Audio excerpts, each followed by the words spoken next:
Hello दोस्तों, welcome back to my channel knowledgeable brain. और आज हम इस वीडियो में बात करने वाले हैं डायरेक्ट मेथड का इंग्लिश लैंग्वेज टीचिंग के।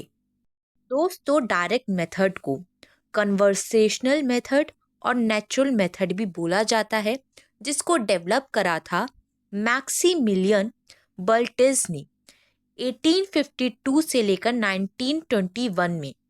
वो ग्रामर ट्रांसलेशन मेथड से सेटिस्फाई नहीं थे, इसलिए उसके रिस्पॉन्स में उन्होंने ये मेथड डेवलप किया था।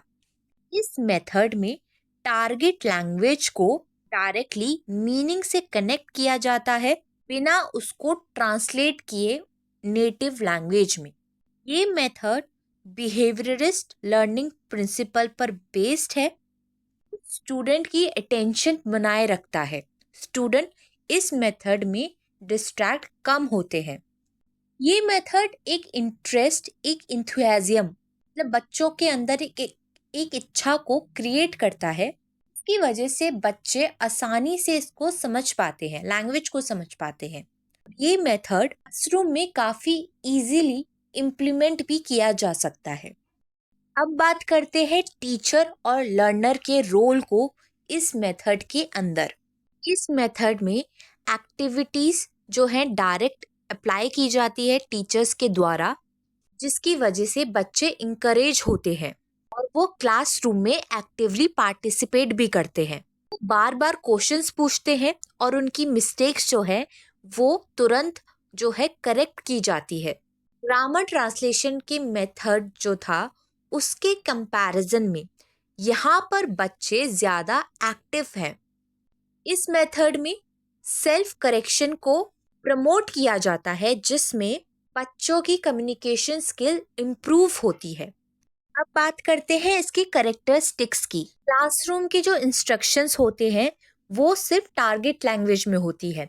एग्जाम्पल, अगर बच्चे इंग्लिश सीख रहे हैं तो बच्चे इंग्लिश में ही बात करेंगे, नेटिव लैंग्वेज में, अपनी मदर टंग में बात नहीं करते और उसी लैंग्वेज में उन्हें सिखाया जाता है। वो एक स्टोरी समझ रहे हैं, इंग्लिश स्टोरी, उसको इंग्लिश में ही उन्हें समझाया जाएगा। इसमें मदर टंग का, नेटिव लैंग्वेज का यूज नहीं होता। जब बच्चों को नए फॉरेन लैंग्वेज को सिखाया जाता है, वोकैबुलरी प्रैक्टिस से एक्वायर की जाती है। यहाँ पर इसमें रोजाना की जो बातचीत होती है उस पर फोकस किया जाता है। स्पीकिंग और लिसनिंग स्किल्स पर फोकस किया जाता है। बच्चों को रिपीटेशन के थ्रू, मतलब एक सेंटेंस को रिपीट करवा के, वोकैबुलरी को रिपीट करवा के बच्चों को लैंग्वेज की नॉलेज दी जाती है। करेक्शन ऑन द स्पॉट हो जाता है और बच्चे रियल वर्ल्ड में इसको अप्लाई कर सकते हैं, जो कि ग्रामर ट्रांसलेशन मेथड में पॉसिबल नहीं था। दोस्तों, इस टेक्निक में बच्चे जोर जोर से पैराग्राफ को, पैसेज को पढ़ते हैं और अगर उनकी कोई मिस्टेक होती है, टीचर उसको इम्प्रूव करती है, करेक्ट करती है। टीचर इसमें डिक्टेशन करती है, वर्ड, सेंटेंस और फ्रेजेस को बोलती है और बच्चे जो है वो लिखते हैं। इसके अलावा इस मेथड में क्वेश्चन आंसर टेक्निक का भी यूज किया जाता है। बच्चे सवाल कर सकते हैं, अगर उन्हें कोई डाउट हो टीचर उसको आंसर करती है, और वाइसा वर्सा भी हो सकता है। बच्चों की एबिलिटी जानने के लिए टीचर्स जो है स्टूडेंट से भी क्वेश्चन पुट अप कर सकती है।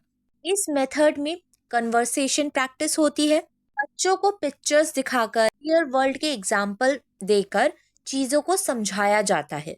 इसमें रोल प्ले भी होता है, जहाँ रियल वर्ल्ड की सिचुएशन को कैसे हैंडल करना है, उस वक्त कैसे कम्युनिकेट करना है, ये भी सिखाया जाता है।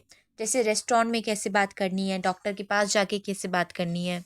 मेथड की जो टेक्निक है वो सेल्फ करेक्शन भी है, पीयर कलेक्शन भी है, मतलब कोई दूसरा स्टूडेंट भी उस बच्चे को करेक्ट कर सकता है। और रिपीटेशन इसकी एक और टेक्निक है, जिसकी वजह से बच्चों को लैंग्वेज अच्छे से समझ में आ जाती है, वोकैबुलरी याद हो जाती है। दोस्तों, अब बात करते हैं इस मेथड की स्ट्रेंथ, इस मेथड की वीकनेस और इस मेथड की अपॉर्चुनिटीज के बारे में। पहले बात करते हैं स्ट्रेंथ की। बच्चे इस मेथड में लैंग्वेज डायरेक्टली सीखते हैं, नेचुरली सीखते हैं। सिर्फ लैंग्वेज के बारे में नहीं, उनकी स्पीकिंग और लिसनिंग स्किल्स डेवलप होती है। इस मेथड में ट्रांसलेशन की ज़रूरत नहीं पड़ती है, जो कम्युनिकेशन प्रोसेस को और भी ज़्यादा स्मूथ बनाता है। लेकिन इसके डिसएडवांटेजेस ये हैं कि ये मेथड की वजह से स्टूडेंट गलत ग्रामेटिकल रूल्स को यूज़ करते हैं। ग्रामर और राइटिंग स्किल्स इसमें डेवलप नहीं हो पाती उतनी अच्छे से। ये मेथड नेटिव स्पीकर के लिए ज़्यादा यूज़फुल या सूटेबल है। लेकिन इस मेथड के ज़रिए बच्चों पर कुछ अपॉर्चुनिटीज़ भी होती है। उन पर सेल्फ करेक्शन का स्कोप है, खुद से ही अपनी गलतियों को वो सुधार सकते हैं। वो टारगेट लैंग्वेज में सोचना सीख सकते हैं। टीचर कन्वर्सेशनल एक्टिविटीज़ साइन कर सकती है जो लर्निंग प्रोसेस को इम्प्रूव करती है। दोस्तों, कुछ पॉइंट्स जो याद रखने के हैं इस मेथड के, वो ये है कि डायरेक्ट मेथड में सिर्फ टारगेट लैंग्वेज ही यूज़ होती है, उसके अलावा कोई लैंग्वेज यूज़ नहीं होती। इस मेथड का ऑब्जेक्टिव होता है कमांड को डेवलप करना टारगेट लैंग्वेज की। इस मेथड का एक बेसिक रूल है कि ट्रांसलेशन अलाउड नहीं है।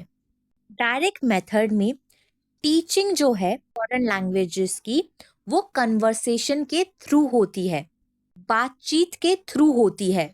इसका मेन ऑब्जेक्ट होता है कि जो लर्नर्स हैं वो अच्छे से बोल पाए टारगेट लैंग्वेज को।